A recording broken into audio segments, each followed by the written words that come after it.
Halo para pendengar, dimanapun kalian berada. Kayaknya sudah lama sejak terakhir kali gue ngebahas mekanik sihir di dunia Overlord. Dan di video kali ini, gue tertarik untuk ngebahas mengenai sihir teleportasi. Apa itu sihir teleportasi, seberapa kuat sihir ini, apa saja jenis sihir teleportasi, dan siapa saja orang yang bisa pakai sihir ini. So, langsung aja, mari kita mulai.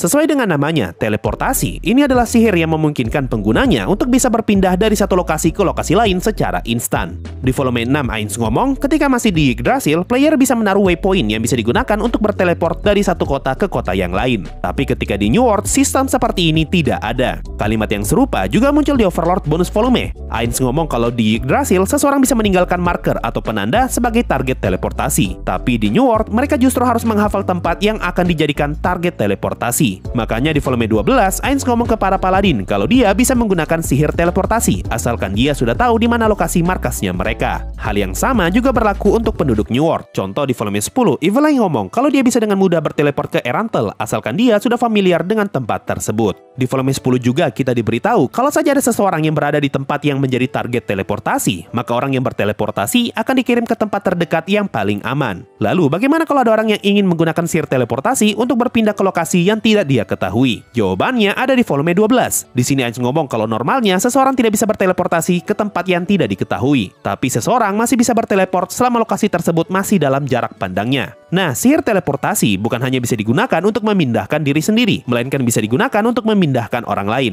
Contoh di volume 14, Evil Eye bisa memindahkan seluruh anggota Blue Rose dengan sihir teleportasi. Lalu di volume 15, kita diberitahu kalau Ainz bisa menteleport orang lain, asalkan orang tersebut bersedia untuk diteleport dan tidak melawan. Ini yang jadi alasan kenapa Evil Eye harus mengendalikan Lacus sebelum mereka berteleport. Berdasarkan pertarungan Nabe dan Khajiit di volume 2, kita pun tahu kalau sihir teleportasi bukan cuma bisa digunakan untuk berpindah tempat ataupun kabur, melainkan bisa juga digunakan sebagai metode membunuh yang sangat efektif, di mana si pengguna dapat berteleport ke belakang target dan langsung menyerang mereka tanpa disadari. Lalu setelah serangannya berhasil, si pengguna sihir dapat kabur dengan teleportasi. Metode yang serupa juga digunakan oleh Platinum Armor di volume 14, di mana dia tiba-tiba saja muncul di belakangnya Pandora dan ingin menyerang Pandora dari belakang. Dari sini kelihatan seberapa mengerikannya sihir teleportasi. Makanya untuk menangkal hal tersebut, ada beberapa sihir yang wajib digunakan. Sihir pertama yang bisa digunakan untuk menangkal teleportasi adalah sihir delay teleportation. Sesuai namanya, sihir ini bisa memberikan delay atau jeda kepada siapapun yang menggunakan teleportasi di area jangkauan sihir ini. Cuma perlu dicatat kalau sihir ini hanya mampu memberikan jeda dan tidak bisa membatalkan teleportasi. Di volume 11, Ainz menjelaskan kalau sihir ini dapat memberikan waktu beberapa detik bagi si pengguna untuk merespon orang yang berteleportasi ke sekitarnya. Biasanya waktu sepersekian detik ini akan digunakan untuk kabur ataupun digunakan untuk mempersiapkan serangan balik. Selain itu, sihir ini juga bisa memberitahu penggunanya berapa banyak orang yang akan berteleportasi. Contohnya bisa kita lihat di pertarungan Ainz melawan Shaltir, di mana Ainz selalu menyiapkan sihir serangan di lokasi Shaltir berteleportasi. Contoh lainnya lagi-lagi bisa kita lihat di pertarungan Pandora melawan Platinum Armor, di mana Pandora langsung menyiapkan sihir Explode Mine ketika tahu kalau akan ada orang yang berteleportasi ke belakangnya. Lalu di volume 12, Ainz menggunakan sihir delay teleportation dengan tambahan Widen Magic. Ini berarti area efek dari delay teleportation bisa diperlebar dengan bantuan Meta Magic. Sihir kedua yang bisa menangkal teleportation adalah sihir tier 8 Dimensional Lock. Sihir ini mampu memblokir segala macam penggunaan teleportasi, sehingga target yang berada dalam areanya tidak dapat berteleportasi keluar. Sihir ini sempat Demiurge pakai untuk mencegah Evil Eye berteleportasi kabur, dan juga sempat Ainz pakai untuk mencegah Elf King kabur. Sihir ini juga sempat Ainz pakai, atau lebih tepatnya sempat dipakai sama staff Ainz Olgone ketika Ainz bertarung melawan Elder Coffin Dragonlord. Sihir ketiga yang bisa menangkal teleportasi adalah sihir tier 3 Lopsided Duel. Sihir ini mampu menteleport penggunanya ke lokasi target jika saja target tersebut berteleportasi kabur. Sihir ini kebal dari efek delay teleportation sehingga sang pengguna tidak akan terkena delay dan bakalan langsung berteleport bersamaan dengan targetnya. Tapi kalau sang pengguna sihir yang kabur, sihir ini tidak akan menteleport targetnya ke lokasi penggunanya. Contoh simpelnya, kalau misalnya Asep menggunakan Lopsided Duel ke Agus dan Agus kabur dengan sihir teleportasi, maka Asep akan ikut berteleport bersamaan dengan Agus. Tapi kalau Asep yang kabur, si Agus tidak akan ikut. Nah, sihir ini mempunyai satu kelemahan, yaitu kalau saja si target berteleportasi ke lokasi teman-temannya, maka si pengguna juga akan tetap ikut dan ujung-ujungnya malah dia yang kena kepung. Sihir ini sempat muncul dua kali, yaitu di volume 16 ketika Ainz melawan Elf King, dan di bonus volume ketika Ainz melawan Elder Coffin Dragonlord. Sihir keempat yang bisa menangkal teleportasi adalah Wild Magic World Isolating Barrier. Ini adalah wild magic milik para Dragonlord yang bisa mengurung target, dan target yang terkurung tidak dapat keluar dari areanya, tidak dapat berkomunikasi dengan dunia luar, dan tidak dapat berteleport keluar dari area tersebut. Berbeda dengan Dimensional Lock yang memblokir segala macam teleportasi selama target berada di dalam areanya, World Isolating Barrier masih memperbolehkan target menggunakan sihir teleportasi. Akan tetapi, target tersebut tidak dapat berteleportasi keluar dari area sihir ini. Tapi karena sihir ini adalah Wild Magic, otomatis target yang membawa World Class item tidak akan terpengaruh. Contohnya seperti Albedo yang bisa masuk ke dalam area sihir ini dan ikut menyerang Platinum Armor. Dan sihir kelima atau metode kelima yang bisa digunakan untuk menangkal teleportasi adalah dengan membuat medan sihir. Di volume 11, Ainz menjelaskan kalau Istana Sorcerer Kingdom telah dilindungi dengan medan sihir yang dapat menangkal sihir tier tinggi termasuk teleportasi. Medan sihir ini membutuhkan mana untuk bisa berjalan, sehingga Ainz menggunakan bawahan berlevel tinggi untuk mensuplai mana. Tapi karena mana yang dibutuhkan sangatlah besar, Ainz pun harus merotasi mereka beberapa kali dalam sehari. Nah, masalahnya medan sihir ini bukan cuma berefek ke musuh, tapi juga berefek ke teman, sehingga pertahanannya harus diturunkan setiap kali ada teman yang ingin berteleportasi. Tapi kalau saja ada orang yang ngotot berteleport ketika medan sihir ini masih aktif, maka orang tersebut akan terkena sesuatu yang para player Yggdrasil sebut sebagai ledakan. Selain bisa ditangkal dengan sihir, teleportasi juga mempunyai kelemahan yang fatal. Di volume 10, Ainz ngomong kalau terdapat momen singkat di mana seseorang menjadi rentan dan mudah untuk diserang sesaat setelah mereka sampai di lokasi teleport. Contohnya bisa kita lihat ketika Pandora bertarung melawan Platinum Armor. Tepat sebelum Platinum Armor sampai dengan teleportnya, Pandora sempat menggunakan Explode Mine dan serangan itu berhasil mengenai Platinum Armor. Kelemahan lainnya bisa kita lihat di episode 12 ketika Ainz bertarung melawan Doppelganger Pleiades. Di sini kita diberitahu kalau Chizu mampu mengganggu Ainz yang ingin menggunakan sihir teleportasi. Ini berarti penggunaan sihir teleportasi bisa dibatalkan asalkan sang pengguna terkena serangan.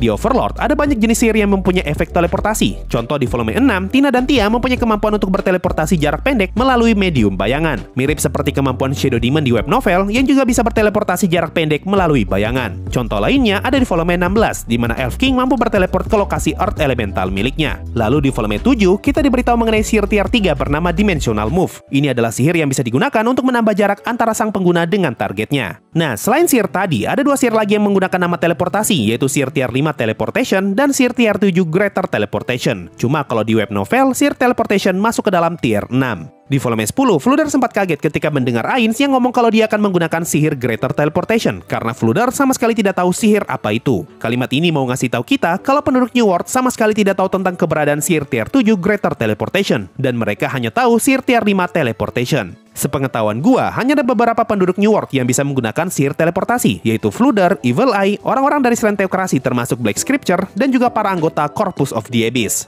Nah, apa bedanya sihir tier 5 Teleportation dengan sihir tier 7 Greater Teleportation? Asumsi gua, perbedaan kedua sihir ini ada di jarak teleportasinya. Di volume 14, Evil Eye berniat kabur dari Restize Kingdom sambil membawa anggota Blue Rose dengan menggunakan sihir tier 5 Teleportation. Lalu Evil Eye ngomong kalau mereka berniat kabur ke negeri yang ada di Tenggara. Berhubung lokasi yang mereka tuju cukup jauh, Evil Eye pun harus menggunakan sihir teleport berkali-kali. Kalimat yang serupa juga ada di volume 6 setelah Evil Eye berpisah dengan Momon. Di sini Evil Eye ngomong kalau pergi ke Erantel bukanlah hal yang sulit bagi dia karena dia bisa menggunakan sihir teleportasi. Berhubung ibu kota Restize Kingdom dan Erantel masih berada di dalam satu negara yang sama, maka wajar saja kalau Evil Eye bisa mengunjungi Erantel dengan sihir teleportasi. Jadi bisa kita ambil kesimpulan kalau sihir tier 5 Teleportation mampu ngebuat penggunanya berpindah dari satu kota ke kota yang lain.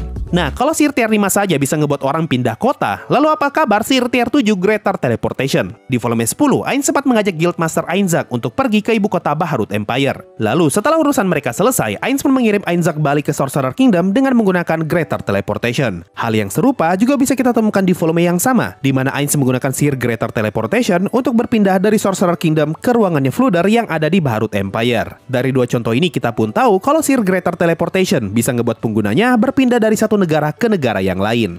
Nah, di Overlord bonus volume, kita diberitahu dengan jelas kalau Ainz atau Suzuki Satoru menggunakan sihir Greater Teleportation untuk melakukan perjalanan antar negara. Masih di bonus volume, Ainz sempat ngomong kalau terdapat rumah kecil di kota yang jaraknya lebih dari 2000 km, dan dia telah menjadikan lokasi itu sebagai salah satu tujuan teleportasi. Berhubung Ainz tidak pernah menggunakan sihir tier 5 Teleportation, dan selalu menggunakan sihir tier 7 Greater Teleportation, ini artinya jarak 2000 km tadi merefer ke sihir Greater Teleportation. Setelah gue cari tahu kalau di dunia nyata, jarak 2000 km itu setara dengan perjalanan dari Kalimantan menuju ke Thailand. Jadi dari sini bisa kebayang seberapa jauh perbedaan sihir teleportasi tier 5 dengan sihir teleportasi tier 7. Nah, gua rasa efek sihir Greater Teleportation kemungkinan mirip dengan Wild Magic yang Platinum Armor pakai di volume 14, yaitu World Teleportation. Karena Platinum Armor bisa menggunakan sihir ini untuk berteleport dari Arglan City Council menuju ke Restize Kingdom dan juga sebaliknya. Cuma yang gua bingung, ketika Shalltear bertarung melawan Ainz di volume 3, Shalltear selalu menggunakan sihir Greater Teleportation untuk berpindah. Sama halnya dengan Pandora di volume 14, di mana dia juga menggunakan Greater Teleportation ketika berhadapan dengan Platinum Armor. Yang gua pertanyakan, bukannya sihir tier 7 harusnya memiliki cost atau bayaran yang lebih tinggi daripada tier 5. Jadi, daripada pakai Greater Teleportation, harusnya lebih efektif pakai Teleportation biasa. Nah, setelah gua perhatikan, sepertinya orang yang bisa menggunakan sihir Greater Teleportation tidak akan lagi menggunakan sihir Teleportation biasa. Contohnya seperti Ainz, Shalltear, dan Pandora. Asumsi gua, sepertinya sihir Greater Teleportation lebih bisa diandalkan daripada sihir Teleportation biasa. Di volume 1, Ainz ngomong kalau sihir Gate adalah sihir teleportasi tier tertinggi dengan 0% kemungkinan terjadinya hal yang tidak diinginkan. Ini artinya, alasan kenapa karakter tingkat tinggi lebih memilih Greater Teleportation daripada teleportasi biasa, karena mereka ingin menghindari terjadinya hal yang tidak diinginkan saat berteleportasi. Nah, seperti yang Ainz katakan tadi, Gate adalah sihir teleportasi dengan tier tertinggi. Sihir ini tidak mempunyai batasan jarak dengan 0% kemungkinan terjadinya hal yang tidak diinginkan. Tapi, meskipun Gate adalah sihir teleportasi tingkat tinggi, sihir ini masih tetap bisa ditangkal dengan sihir Delay Teleportation. Efek dari sihir ini mampu menciptakan portal dua arah yang bisa digunakan untuk mentransfer barang dan memindahkan orang dalam jumlah banyak. Contohnya bisa kita lihat di volume 9 ketika Shalltear memindahkan pasukan Death Knight untuk persiapan perang di daratan Kaze. Tapi sepertinya semakin banyak orang yang dipindahkan dengan sihir ini, maka semakin besar pula konsumsi mana yang diperlukan. Di volume 4, ketika Ainz ingin menyerang desa Lizardman, Ainz berniat membawa Gargantua, dan Shalltear ngomong kalau mananya sendiri tidak akan cukup untuk memindahkan semua pasukan. Lalu Ainz memerintahkan Shalltear untuk meminta bantuan Pestonia dan juga Lupus Regina kalau saja diperlukan. Kemudian berdasarkan informasi di volume 1, kita diberitahu kalau Albedo keluar dari dalam Gate tepat sebelum durasinya habis. Ini artinya Gate adalah tipe sihir yang mempunyai durasi penggunaan dan bukan tipe sihir yang bisa dibuka tutup sesuka hati. Karena Gate adalah sihir teleportasi tingkat tinggi, tidak banyak penduduk Nazarik yang bisa menggunakan sihir ini. Kalau nggak salah, hanya dapat orang di Nazarik yang bisa sihir Gate, yaitu Shalltear, Aurelia Omega, Ainz, dan juga Pandora. Berhubung Pandora bisa berubah jadi Ainz, harusnya Pandora juga bisa menggunakan sihir Gate miliknya Ainz. Bukan cuma sihir, teleportasi juga bisa digunakan via item. Di volume 10, sebelum Albedo berangkat ke Restize Kingdom, Ainz bertanya apakah Albedo mempunyai item teleportasi, dan apakah item yang Albedo miliki bisa langsung digunakan. Ini karena ada beberapa item teleportasi yang membutuhkan waktu sebelum bisa digunakan. Contoh beberapa item teleportasi yang sudah diketahui adalah cincin Ainz Olgon yang memungkinkan penggunanya untuk bisa berteleportasi di dalam Nazarik. Contoh lainnya adalah item yang Ainz berikan kepada Gazef di volume 1, yang mana item itu bisa ngebuat Gazef dan Ainz saling bertukar lokasi. Dan item lainnya ada di volume 6, di mana kita diberitahu kalau Evil Eye mempunyai item yang ngebuat dirinya dapat berteleportasi ke lokasi anggota Blue Rose yang lain. Selain item, teleportasi juga bisa dilakukan dengan menggunakan scroll, asalkan scroll tersebut bisa menyimpan sihir tier 5. Contoh di volume 15, para kardinal ngomong, andai saja mereka mampu membuat scroll yang dapat menyimpan sihir tier 5 ke atas, maka mereka bisa dengan mudah menggunakan sihir teleportasi. Nah, itu tadi semua informasi yang sudah diketahui dan yang berhasil gua kumpulkan mengenai mekanik sihir teleportasi. Mungkin itu saja untuk video kali ini. Makasih semua yang sudah mendengarkan sampai di titik ini. Sampai jumpa di video berikutnya dan bye-bye.